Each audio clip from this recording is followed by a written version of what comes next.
Welcome back to Cheddar's News Wrap. Multi-platinum rapper Lil Pump is getting into digital collectibles by minting his very own NFT.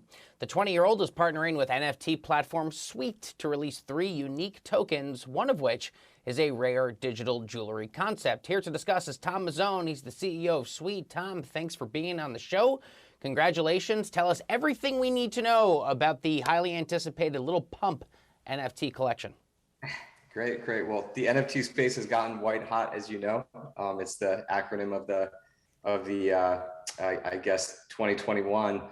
We've been working on NFTs as a platform for about 12 months, and it's really exciting to have a launch that is around such interest around collectibles as a whole and digital collectibles.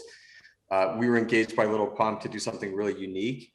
We, as a platform, really have an ethos of doing NFTs that are eco-friendly for the environment, and then also a platform that can really put NFTs in the hands of the everyday consumer.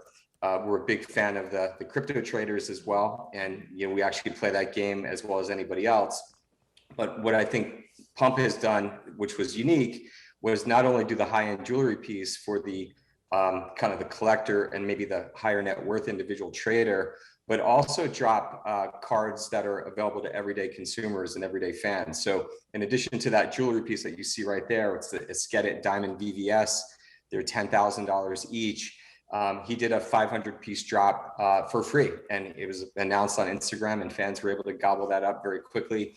And then the other card, which was very interesting, was a $9.99 piece that again was really tailored for the mass fan. So I really like his approach to this. It's one that is really all-encompassing, and it's bringing everybody into this NFT craze. Okay, very important question. Your hat is, I think, the Sweet logo. What is it? What is the logo? It's because it's there. I gotta ask because I'm sure everyone watching the show is like, "What's on his hat?" That is the Sweet logo, and I will say I was on Yahoo Finance last year, and more people were excited about this logo than my interview. So this maybe is the next company. It is the Sweet logo. I'm sure just as many people are pumped for the content of the interview as well as for the hat. It is a sick thread, though. Okay, so I think most people have probably not heard of an NFT until like 2 weeks ago, right? Because now it's everywhere. But clearly you at Sweet have been into this idea of blockchain-based either digital art or digital collectibles for quite some time. What did you see in the space that really only the last month or so has gone more mainstream? And is that a fair assessment of it, that you think it's now gone more mainstream? I think that's right. Yeah, it's pretty interesting. Things have developed so quickly. Even just end of last year, even Q3, Q4, there was a lot of kind of explanation on what this could become and really educating the marketplace around NFTs and digital collectibles.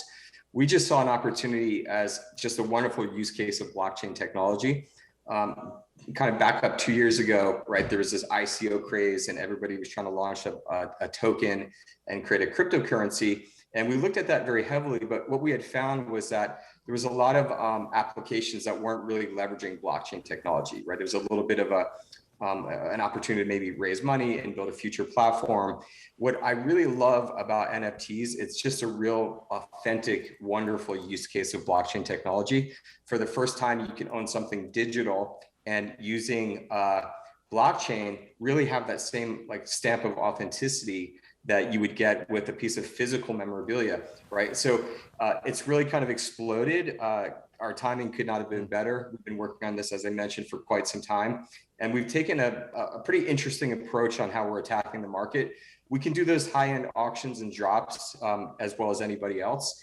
But we also have really empowered brands to distribute NFTs in many different ways, whether it's through ticket bundling or tied to physical merchandise, in an email confirmation, in-app game integrations, right? Really making this more of a broad scale solution opportunity and bringing more consumers into the game versus just the high-end crypto traders. So we've recently covered the Kings of Leon news and others. So to that point, which I think sort of speaks to what your answer just concluded with briefly, where does this go? Where does this go for artists, for musicians in a post-pandemic future? You talked about merchandising, the live show apparatus, better connecting with fans. How high is the limit on this? I remember, like, I started my first tech company in 1995, right? And the internet was just sort of becoming a thing, and everybody was thinking it was like, maturing, and we hadn't even scratched the surface. And that's where we are with NFTs, right? So there's a lot of hype right now. There's amazing high-end drops that are happening, generating a lot of buzz, generating a lot of revenue. But I think the applications are endless.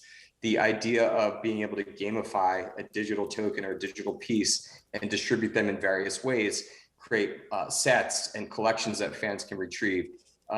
Doing things like gamified master NFTs, where if you get all 8 pieces in a set, you get awarded another NFT, and that could give you some really cool utility like VIP access or meet and greets, right? So we're just scratching the surface. We have amazing technology on integrating multimedia, whether it's video, MP3s, audio, never seen before footage of maybe live experiences and events.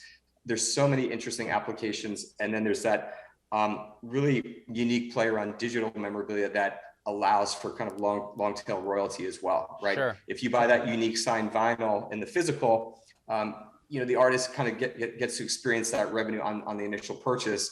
But then if I were to go sell it on eBay or in a secondhand market, there's really no revenue opportunity. So it really kind of spreads out, like not just the initial gamification and the engagement with the fans, but also the revenue piece as well.